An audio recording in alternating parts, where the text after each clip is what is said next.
Assalamualaikum warahmatullahi wabarakatuh.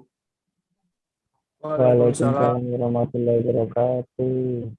Kami dari kelompok 4 akan mempresentasikan hasil kerja kelompok kami, yaitu pada mata kuliah anatomi. Sebelumnya, saya Desirodi Pamungkas, NPM 2013 051010 sebagai moderator. Yang kedua ada Farel Abid Atoilah, NPM 2013 051076, dan yang ketiga ada Gilang Ramadan dengan NPM 2113 051046.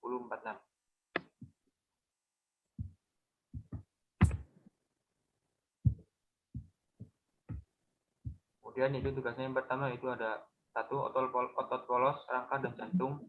Yang kedua ada sel otot, yang ketiga ada kontraksi otot, yang keempat ada anatomi dasar otot, yang kelima ada perlekatan otot, yang keenam bentuk otot, dan yang ketujuh kelompok dan gerakan otot. Kemudian yang pertama akan dipresentasikan oleh saudara Farel. 1. Otot polos, rangka, dan jantung. Otot polos. Seperti namanya, otot ini disebut sebagai otot polos karena tidak memiliki garis-garis melintang atau yang biasa disebut lurik. Otot polos terletak di dinding organ internal manusia, seperti pembuluh darah, saluran pencernaan, kandung kemih, atau rahim. Otot polos berjumlah 1 dan terletak di bagian tengah dengan warna yang juga polos. Gerakan otot polos dioperasikan oleh sistem saraf otonom.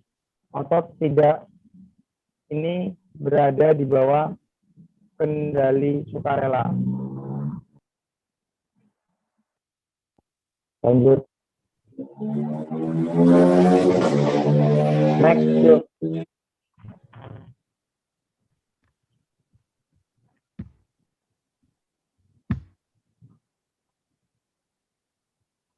Ciri-ciri otot polos.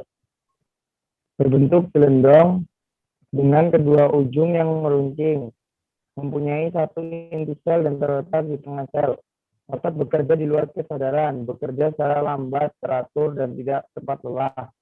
Terdapat di dinding alat-alat tubuh bagian dalam seperti paru-paru, pembuluh darah, dan lambung, usus, dan indung telur.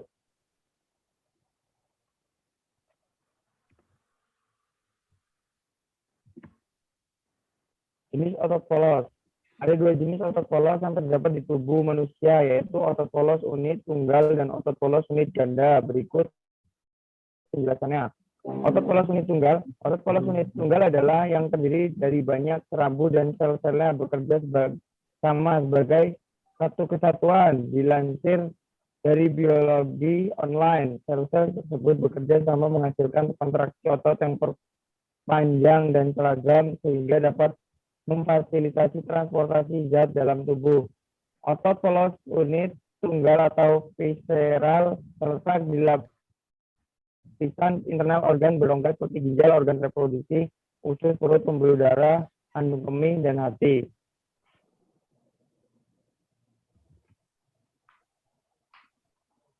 Otot polos unit ganda. Adapun otot polos unit ganda adalah otot polos yang tersusun dari banyak terserabut yang bekerja secara mandiri. Otot unit ganda bekerja secara sendiri-sendiri dan tidak kolektif seperti unit tunggal. Otot polos unit ganda terdapat pada paru-paru, arteri besar, otot mata bagian dalam, dan otot arektor pil pada rambut.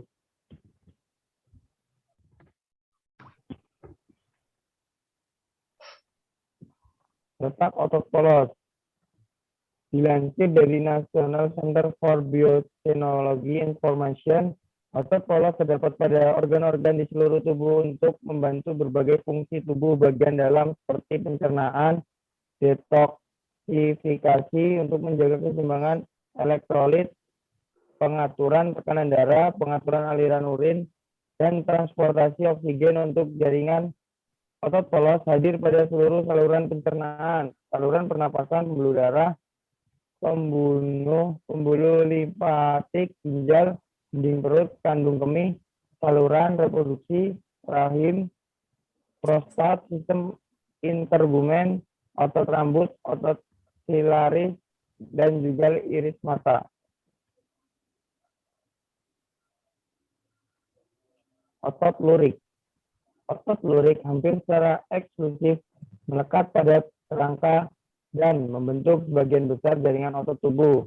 Serat berinti banyak berada di bawah kendali sistem saraf somatik dan menimbulkan gerakan dengan kekuatan yang diberikan pada kerangka yang mirip dengan tuas dan katrol.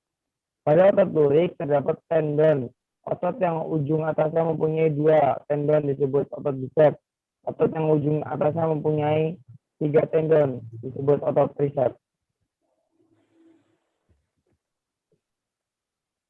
Ciri-ciri otot lurik antara lain, sel otot lurik berbentuk silinder yang memiliki bagian gelap dan terang sehingga tampak seperti lurik, memiliki inti banyak. Otot bekerja atas kesadaran perintah otak dan dapat mengalami kelelahan. Otot melekat pada rangka sehingga disebut otot rangka OR1.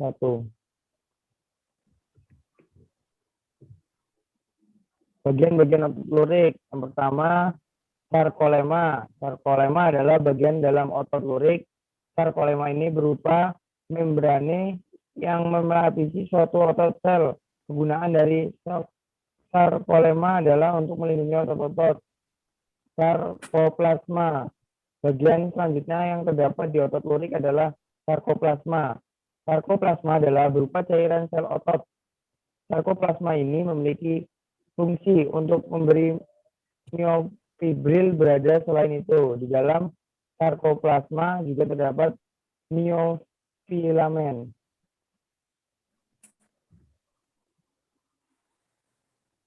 Yang ketiga ada miofibril. Juga terdapat di dalam otot lurik. Miofibril adalah serat-serat yang terdapat di dalam otot. Miofibril berbagai menjadi 2 macam. Pertama, miofilamen homogen yang berada di dalam otot polos. Kedua, miofilamen heterogen yang berada pada otot jantung. Selain miofilamen heterogen ini juga berada pada otot kardian. Di dalam otot lurik atau otot rangka juga terdapat miofilamen heterogen. Yang keempat, miofilamen. Bagian selanjutnya yang berada di dalam otot adalah miofilamen. Miofilamen adalah sebuah benang-benang atau filamen halus. Miofilamen ini berasal dari miofibril. Otot jantung. Otot jantung merupakan penyusun dinding jantung yang berfungsi untuk menyampa darah yang menuju ke jantung atau sebaliknya. Fungsi otot jantung tersebut mengakibatkan adanya sirkulasi atau peredaran darah di dalam tubuh manusia.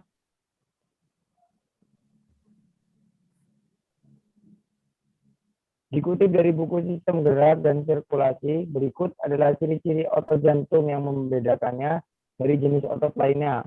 Otot jantung berbentuk panjang dan bercabang-cabang. Otot jantung memiliki banyak inti sel yang terletak di tengah sel. Cara kerja otot jantung tidak dipengaruhi oleh kesadaran, tetapi oleh saraf otonom. Otot jantung bergerak secara otomatis, tidak cepat lelah, dan bergerak lambat. Otot jantung memiliki diskus intraklaris.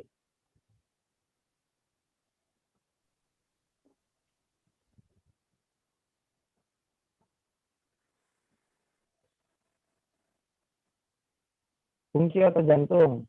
Selain memompa darah, otot jantung memiliki beberapa fungsi lain, yakni sebagai berikut. Sel otot jantung membantu kontraksi sel lainnya. Sel otot meremas darah agar keluar dari jantung. Otot jantung mengeluarkan sekaligus membersihkan zat-zat hasil metabolisme jantung. Kesehatan otot jantung penting untuk dijaga karena memegang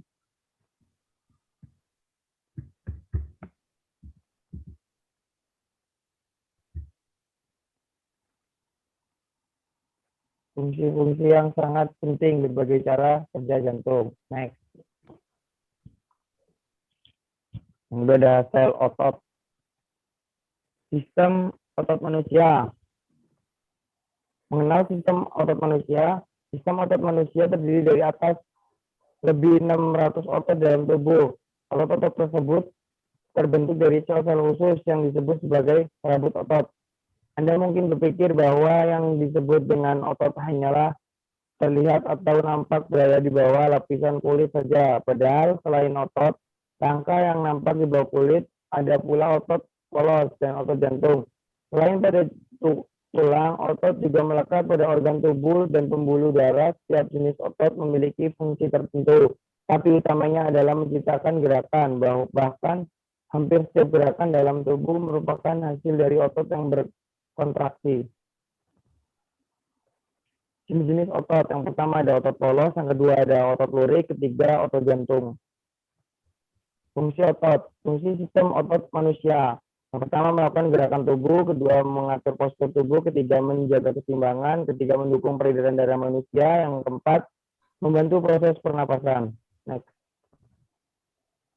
Kontraksi otot. Mekanisme kontraksi otot sebenarnya merupakan bagian dari mekanisme kerja otot. Otot-otot berkontraksi dengan melemas untuk menggerakkan tubuh. Perlu Anda ketahui pula bahwa mekanisme gerak otot yang berperan untuk kontraksi otot adalah sliding filament, yaitu ketika filamen tipis bergeser menjadi filamen tebal, lalu proses kontraksi dan pelemasan yang timbul merupakan respon dari sistem saraf. Kunci dari mekanisme kontraksi otot adalah adanya sinyal dari otak dan energi dari makanan. Mekanisme kontraksi otot dapat dijabarkan menjadi beberapa tahapan, yaitu yang pertama, sinyal sistem saraf. Mekanisme kontraksi otot dimulai ketika adanya sinyal dan ketika saraf atau yang dikenal sebagai potensial aksi ke sel-sel di dalam otot. Sinyal potensial aksi tersebut berjalan melalui neuron motorik hingga neuromuskular. Yang kedua, reaksi kimia dalam otot.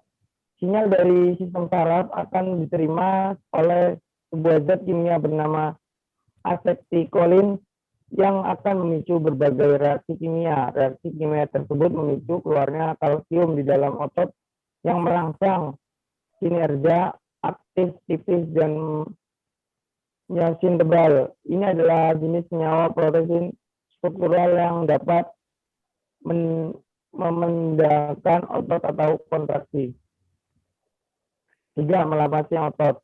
Saat sinyal dari saraf sudah berhenti, reaksi kimia dalam otot akan kembali semula dan membuat otot memanjang atau melemas. Ini membalikan mekanisme kontraksi otot. Next. Anatomi kasar otot. Jaringan adalah kumpulannya. Ini hilang. Gue sambung, Red. Anatomi kasar otot. Ialah jaringan adalah sekumpulan sel yang sama, baik bentuk, ukuran, dan fungsinya. Artinya, jika kita menggambar suatu jaringan, maka harus lebih dari satu sel, bentuk, dan ukuran dalam gambar. Misalnya bulat, selnya harus bulat pula yang lainnya. Apabila bentuk yang lain, pasti itu sudah membentuk organ, karena organ itu disusun oleh lebih dari satu jaringan. Jaringan epithelium itu artinya jaringan tersusun atas sel-sel epithelium yang bentuk, ukuran, dan fungsinya sama. Begitu pula jaringan syaraf, ya jaringan tersusun atas kumpulan neuron yang bentuk, ukuran, dan fungsinya sama. Jangan sampai sekali lagi punya image mau menggambar jaringan, namun yang digambar hanya satu sel. Untuk menghafal jaringan di tubuh manusia, saya punya cara menghafal yang mudah, yaitu pegangan lengan kita amati sebentar, kemudian sentuh, dan apa yang kita bisa analisa. Terlihat lengan tangan kita itu dilindungi oleh kulit. Bagian luar itu jaringan epitel. Jika jaringan epitel kita terkelupas pasti kelihatan daging. Itu pasti jaringan otot karena daging itu sekumpulan sel otot. Apabila daging yang terlihat apabila daging yang terlihat karena epitelnya terkelupas, akan kita kelupas pasti rasanya sakit. Itu karena ada jaringan syarafnya. Meskipun sakit, tetapi kita melakukan pasti berdarah, itu pasti jaringan darah sebagai jaringan penyokong. Jika sudah keluar darah, tetap daging dikelupas, maka akan terlihat tulang. Itu pasti sekumpulan jaringan tulang sebagai jaringan penyokong. Begitu seharusnya akan terlihat jaringan lemak, memutuskan jaringan ikat, dan lain-lain.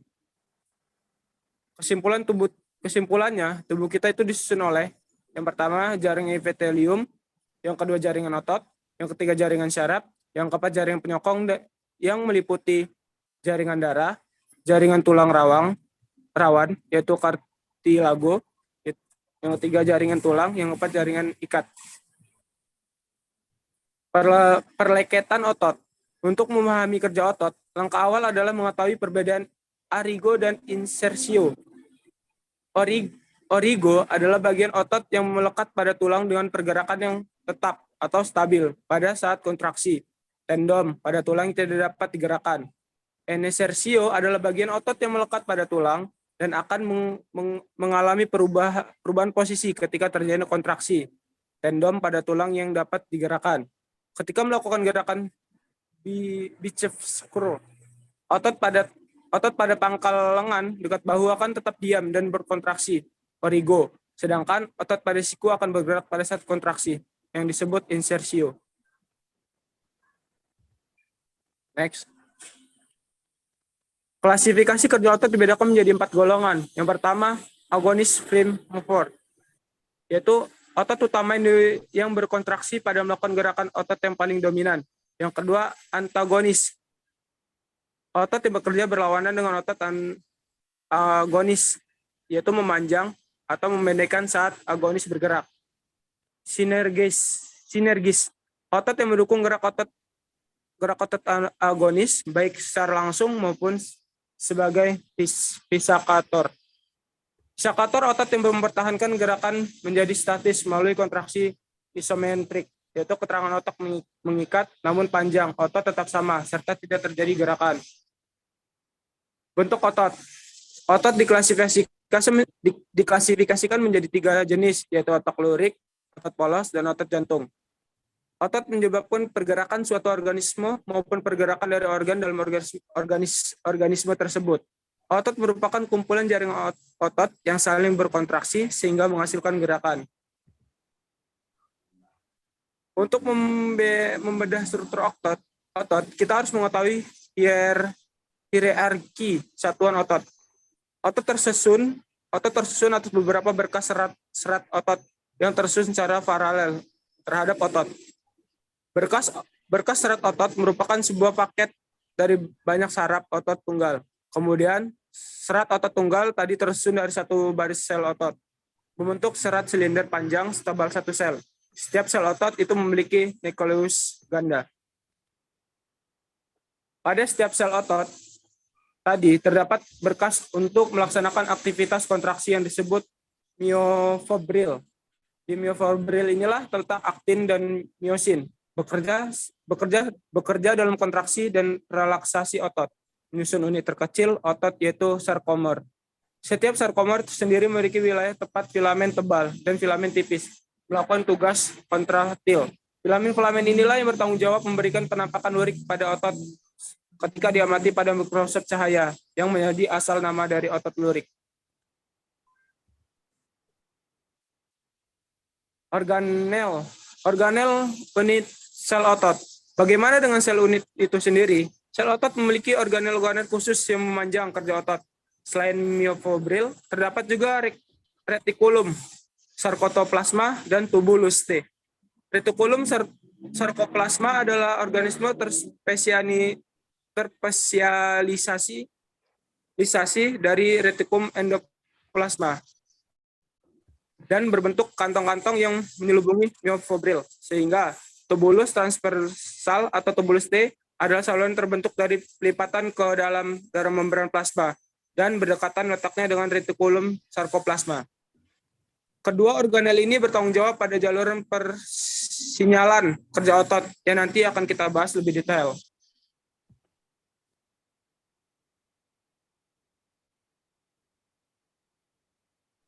Next.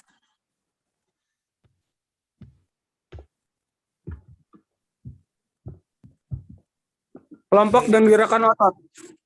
Fleksi dan ekstensi, seperti lansir back red branch.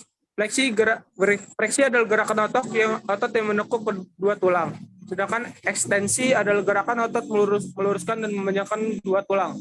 Contoh gerakan fleksi adalah saat menekuk lengan, kaki, dan kepala menunduk, dan saat pinggang menukuk dan membungkuk. Yang kedua, aduksi dan abduksi. Aduksi dan abduksi adalah gerakan di sisi tubuh. Abduksi adalah gerakan yang menjauhi tubuh, sedangkan adduksi adalah gerakan mendekati tubuh.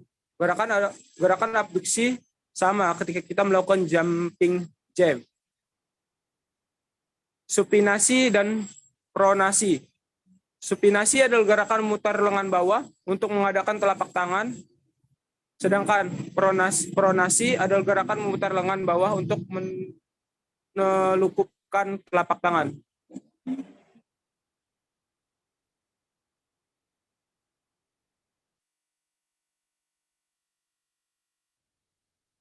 Macam-macam gerak otot. Otot disusun dalam kelompok agonis, antagonis, dan sinergis yang kemudian menghasilkan dan memodulasi gerakan. Di bawah ini adalah penjelasan mengenai kelompok otot dan macam-macam gerakan otot yang dihasilkannya. Yang pertama, gerakan otot agonis. Otot agonis adalah jenis otot yang biasanya dikaitkan dengan gerakan tubuh.